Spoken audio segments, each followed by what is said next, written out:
নমস্কার বন্ধুরা, infinity topic চ্যানেলে সকলকে স্বাগত জানাই। তোমাদের যে বর্ধমান ইউনিভার্সিটির ইউজি মার্কস আউট হয়েছে কালকে ফার্স্ট সেমিস্টারে, সেটা নিয়ে অনেকের কোয়ারিজ ছিল, সেগুলোর আমি উত্তর কিন্তু কালকেই দিয়ে দিয়েছি। তো এছাড়াও তোমাদের আরও বেশ কিছু ডাউটস কিন্তু তোমাদের অনেকের মধ্যে আসছিল, তো সেটা নিয়েই আজকের এই ভিডিওতে আলোচনা করার জন্য মূলত এই ভিডিওটা বানানো। তো সেই ডাউটগুলো কি, প্রথমত সেগুলো নিয়ে বলবো যে কি কি ডাউট তোমাদের আরও আসছিল, সেই সমস্ত ডাউটস, অ্যান্ড তারপর তোমাদের যে উত্তর সেগুলো আমি দেওয়ার চেষ্টা করছি।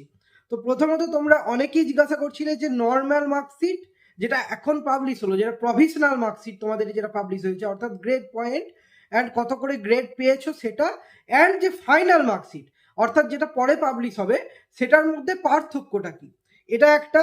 তারপর হচ্ছে তোমাদের যে ফাইনাল রেজাল্ট কেমন দেখতে হয়, এটা মানে সেমি কোশ্চেন বলতে পারো।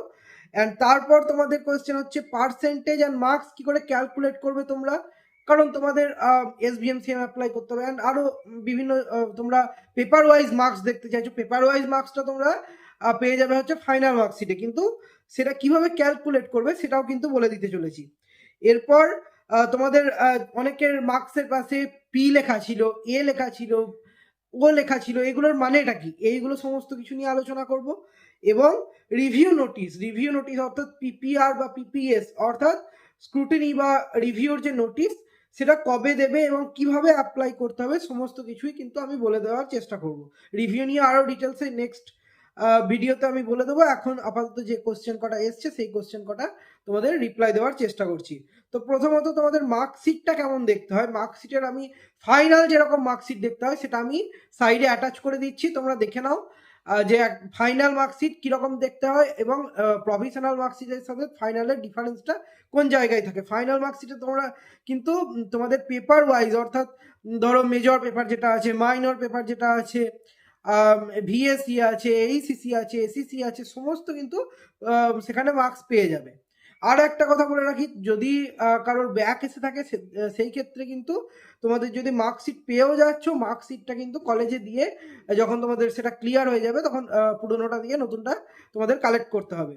তো এখানেতেই তোমাদের যে মেজর পেপারের মার্কস সেটা হচ্ছে 75-এর মধ্যে পরীক্ষা হয়, এবং তোমাদের যে অল ওভার যে মার্কস সেটা কিন্তু তোমাদের আউট অফ 400 তোমাদের পরীক্ষা হচ্ছে। অর্থাৎ তোমাদের এখানে অনেকের প্রশ্ন ছিল যে এখানে মেজর এবং মাইনরের যে ব্যাপারটা রয়েছে, সেই ক্ষেত্রে তাহলে আমরা যে 6 পেয়েছি, কেউ 4 পেয়েছি, কেউ 7 পেয়েছি, 7.5 পেয়েছি, তাহলে আমরা পার্সেন্টেজ মার্কস কি করে বার করব, সেটা নিয়ে একটা কোয়ারি ছিল, তো সেটাও বলে দিচ্ছি। তার আগে আরও একটা কথা বলে রাখি, যে তোমাদের এই যে ফাইনাল যে রেজাল্ট যে সফট কপি বেরোবে, সেটা কিন্তু আবার শুধুমাত্র সফট কপিতেই থেমে থাকবে না। এই যে প্রভিশনাল গ্রেড কপি তোমরা পেলে, যেখানে তোমাদের পয়েন্ট লেখা আছে, তোমরা কত পয়েন্ট করে পেয়েছো এবং তোমরা কোয়ালিফাই করেছো কিনা, কিউ লেখা আছে, কারণ এসএনসি, সেগুলোর মানে আমি বলে দিয়েছি কালকে।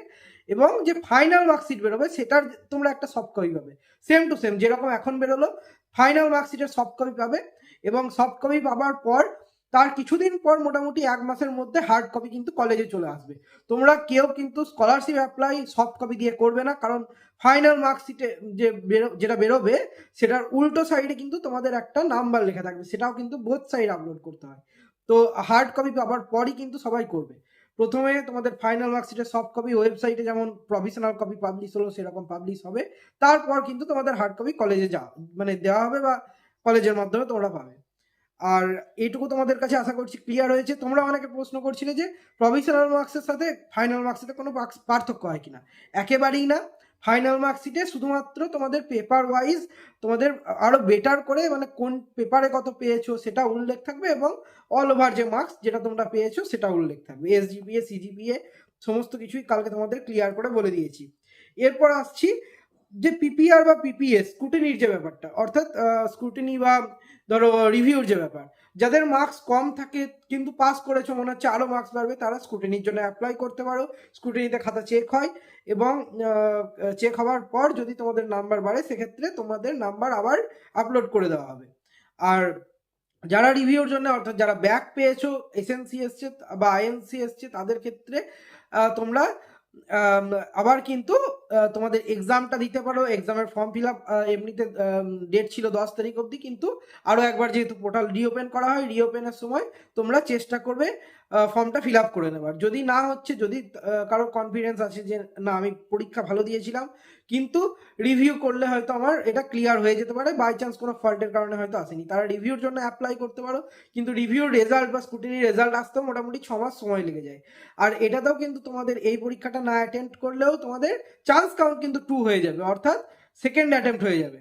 কারণ তোমরা চান্স কাউন্ট কিন্তু এটা খোয়া যাচ্ছে, তোমরা অ্যাটেন্ড করো না করো চান্স কাউন্ট কিন্তু খোয়া যাবেই। আর তোমাদের এই ক্ষেত্রে তোমরা যদি অ্যাটেন্ড করে দাও এটাতে, তাহলে তোমাদের রিভিউতে পাস হলেও হতে পারে, নাও হতে পারে, কিন্তু এক্সাম অ্যাটেন্ড করলে তোমরা যদি ভালো করে পরীক্ষা দাও অবশ্যই পাস হবে। এবার রিভিউতে অনেকের প্রশ্ন ছিল মার্কস কি আদৌ বাড়ে, তবে হ্যাঁ, বা স্কুটিনির ক্ষেত্রেও সেম কোশ্চেন আর একটা ছিল যে মার্কস কি বাড়ে। অবশ্যই মার্কস বাড়ে, যদি তোমরা লিখে এসছো। এরকম না যে তোমরা ব্যাক পেয়ে গেছো তোমাদের দয়া করে পাস করিয়ে দেওয়া হবে, এরকম কিন্তু একেবারেই না। যদি তোমরা লিখে এসে থাকো, তোমাদের মনে হচ্ছে কম মার্কস এসছে, অবশ্যই মার্কস বাড়বে। তোমাদের 2023-এর ব্যাচের ক্ষেত্রেও কিন্তু অনেক স্টুডেন্টকে এরকম আমি বলেছিলাম যারা রিভিউ অ্যাপ্লাই করেছিল, এবং মার্কস তাদের বেড়ে তারা কিন্তু কোয়ালিফাই করে গেছিল। শুধুমাত্র বাড়েইনি, তারা কিন্তু এসএনসি থেকে কোয়ালিফাই করে গেছিল রিভিউ মাধ্যমে। তো রিভিউ মানে পরীক্ষা না দিয়ে রিভিউ তোমরা করতে পারো যদি কনফিডেন্স থাকে। এরকম না যে তোমাদের পাস করিয়ে দেওয়া হবে, এরকম কিন্তু একেবারেই না। আর যদি কনফিডেন্স না থাকে, ব্যাক পেয়েছো, তোমরা জানো যে পেপারটা খারাপ হয়েছিল, তাহলে আমি বলবো অবশ্যই ফর্ম ফিল আপ করো। ফর্ম ফিল আপের যে ডেট দেওয়া হবে, হয়তো আর 1-2 দিনের জন্য ওপেন করা হবে পোর্টাল, সেটা তোমরা কলেজের অফিসে কন্ট্যাক্ট করবে যে কবে থেকে তোমাদের পোর্টালটা চালু হচ্ছে। সেটা আমি ইউনিভার্সিটির একটা নোটিশ দেওয়া হবে, আমি পাঠিয়ে দেওয়ার চেষ্টা করবো, কিন্তু কলেজও রিওপেন করবে, কখন ওপেন করবে সেটা কলেজের অফিসের স্টাফরা বেটার বলতে পারবে। তো আশা করছি এইটুকু জিনিস তোমাদের কাছে ক্লিয়ার। আর এবার আসি তোমাদের যে মানে ও এ এইগুলোর মানেটা কি, এটা একটু বলে দিই, তারপর আমি পার্সেন্টেজ ক্যালকুলেশনটা একটু ছোট করে বলে দেবো। তো প্রথমত আসি ও কথার অর্থ হচ্ছে আউটস্ট্যান্ডিং। যাদের মার্কসের পাশে গ্রেডে ও লেখা আছে তার মানে আউটস্ট্যান্ডিং, খুব ভালো মার্কস হয়েছে, 90%-এর কাছাকাছি মার্কস থাকলে, 9 বা 8.5, 9-এর আপ মার্কস যদি থাকে, তখন কিন্তু ও অর্থাৎ আউটস্ট্যান্ডিং এর মধ্যে তোমাদের ধরা হয়। এ প্লাস মানে হচ্ছে এক্সেলেন্টের মধ্যে তোমরা থাকছো। তারপর তোমাদের যে ধরো এ যদি থাকে তাহলে তোমরা ভেরি গুডের মধ্যে থাকছো। আর শুধুমাত্র বি প্লাস যদি থাকছে তাহলে গুড থাকছো। যদি বি গ্রেডের মধ্যে তোমাদের মার্কস থাকছে তাহলে তোমাদের অ্যাভারেজ মার্কস। যদি সি থাকছে তাহলে বিলো অ্যাভারেজ। যদি পি থাকছে তাহলে পাস। যদি ডি থাকছে তাহলে কিন্তু ডিসকোয়ালিফাইড, অর্থাৎ এসএনসি থাকবে। ডিসকোয়ালিফাইড এসএনসির কারণে আসতে পারে, এক্সপেল হলে আসতে পারে, খাতা আড়ে হলে আসতে পারে, ক্যান্সেল হলে আসতে পারে। আশা করছি বুঝতে পেরেছো। আর এরপর তোমাদের ছোট করে আমি বলে দেবো, বেশি সময় নেবো না। মানে calculate the percentage and marks কি করে ক্যালকুলেট করবে। ধরো কেউ 7.5 পেয়েছে, তোমাদের মেজর পেপারে যদি কেউ 7.5 কেউ পেয়েছো এবং অল ওভারে পেয়েছো, অর্থাৎ সমস্ত পেপার মিলিয়ে 400-এর মধ্যে যে মার্কসটা, সেখানে ধরো কেউ 7.5 পেয়েছো, তাহলে 7.5 ইন্টু 10 মাইনাস 5 করলে আমাদের কিন্তু পার্সেন্টেজ পেয়ে যাবো। অর্থাৎ 7.5 ইন্টু 10 মানে 75 মাইনাস 5 করতে হবে, কারণ এটা ইউনিভার্সিটির নিয়ম, এটাই রুলস পার্সেন্টেজ ক্যালকুলেশনে। তাহলে 7.5 ইন্টু 10 করলে 75 আসছে, মাইনাস 5 অর্থাৎ 70%। এবার ধরো কেউ 6.5 পেয়েছে, তাহলে 6.5 ইন্টু 10 মানে 65 মাইনাস 5 অর্থাৎ 60%। তাহলে আমি 7.5 ধরেই আমি করছি, 70% ধরেই করছি। ধরো কেউ 400-এর মধ্যে কেউ 7.5 পেয়েছে অলে, তাহলে 10-এর মধ্যে 7.5 অর্থাৎ 7.5 ইন্টু 10 মাইনাস 5 করলাম, 70% এলো। এবার পার্সেন্টেজ থেকে আমরা মার্কস কি করে বার করবো, তাহলে গুগলে তোমরা লিখতে পারো ইজিলি 70% অফ 400। সেটা তোমরা হয়তো দেখতে পাচ্ছ না স্ক্রিনের লাইটের কারণে, আমি পরে এখানে করে দিচ্ছি। তো 70% অফ 400 করলে কত পাচ্ছ তোমরা, 400-এর মধ্যে তোমাদের মার্কস হচ্ছে 280। আশা করছি এটুকু ক্লিয়ার। এবার ধরো কেউ শুধুমাত্র চাইছো হয়তো মেজর যে পেপারটা রয়েছে, মেজরে ধরো কেউ 7.5 বা কোনো একটা গ্রেড পেয়েছো, তাহলে মেজরের মার্কস তোমরা বার করবে বা মেজরের পার্সেন্টেজ বার করবে। মেজরের যদি পার্সেন্টেজ বার করতে চাও, ধরো কেউ 7.5 পেয়েছো, আমি অ্যাজ এ এক্সাম্পল ধরে নিলাম, তাহলে 7.5 মানে তার পার্সেন্টেজ হচ্ছে 70%, কারণ 7.5 ইন্টু 10 মাইনাস 5 70%। এরপর তাহলে মার্কস ক্যালকুলেশন কি করবো, 70% অফ 75, তাহলে তোমাদের মার্কস কত দাঁড়াচ্ছে, 52.5 আউট অফ 75। আশা করছি এটুকু তোমাদের কাছে ক্লিয়ার হয়েছে। মার্কস ক্যালকুলেশন, সমস্ত গ্রেড কিভাবে তোমাদের ধরা হয়, তোমাদের যে রিভিউ কবে থেকে চালু হবে, পিপিআর মানে রিভিউ, পিপিএস মানে স্ক্রুটিনি, সমস্ত কিছুই তোমাদের কাছে কিন্তু আমি ক্লিয়ার করে বোঝানোর চেষ্টা করলাম। ফাইনাল মার্কশিট এবং নর্মাল মার্কশিটের মধ্যে পার্থক্য তোমাদের বোঝানোর চেষ্টা করলাম। আর ফাইনাল মার্কশিটে একটা কিউআর কোডও থাকবে, তোমাদের কোন সেমিস্টার, কলেজ, সমস্ত কিছু কিন্তু এর মাধ্যমে উল্লেখ থাকবে। তোমাদের সাবজেক্ট উল্লেখ থাকবে, ঠিক আছে? কলেজ যদি নাও উল্লেখ থাকছে, তোমাদের কিন্তু সাবজেক্ট এবং এই সমস্ত জিনিসগুলো তোমাদের উল্লেখ থাকবে। পেপার কোড উল্লেখ থাকবে, এসজিপিএ ফর্মুলা থাকবে, সমস্ত কিছু কিন্তু এখানে উল্লেখ থাকবে তোমাদের। আশা করছি বুঝতে পেরেছো।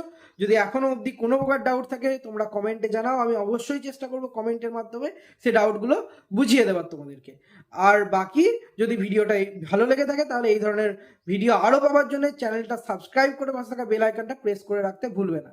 আর চাইলে তোমরা আমাদের হোয়াটসঅ্যাপ চ্যানেলেও যুক্ত হতে পারো, আমি লিঙ্ক কমেন্টের পিন চ্যাটে তোমাদের দিয়ে দেওয়ার চেষ্টা করবো বা ডেসক্রিপশনেও দিয়ে দেবো। আর এই ধরনের ভিডিও পেতে অবশ্যই সাবস্ক্রাইব করে তোমরা পাশে থাকতে ভুলবে না। আর এই ভিডিওটা যদি ভালো লেগে থাকে তাহলে অবশ্যই ভিডিওটা লাইক করতে ভুলবে না। আর এই ধরনের আরও ভিডিও পাওয়ার জন্য বেল আইকনটা কিন্তু অবশ্যই প্রেস করবে, নাহলে কিন্তু যখন ভিডিও পোস্ট করা হবে তখন আপডেট তোমাদের কাছে আসবে না। নমস্কার, আজকের জন্য ভিডিওটা এটুকুই। সকলের সাথে দেখা হচ্ছে পরবর্তী ভিডিওতে।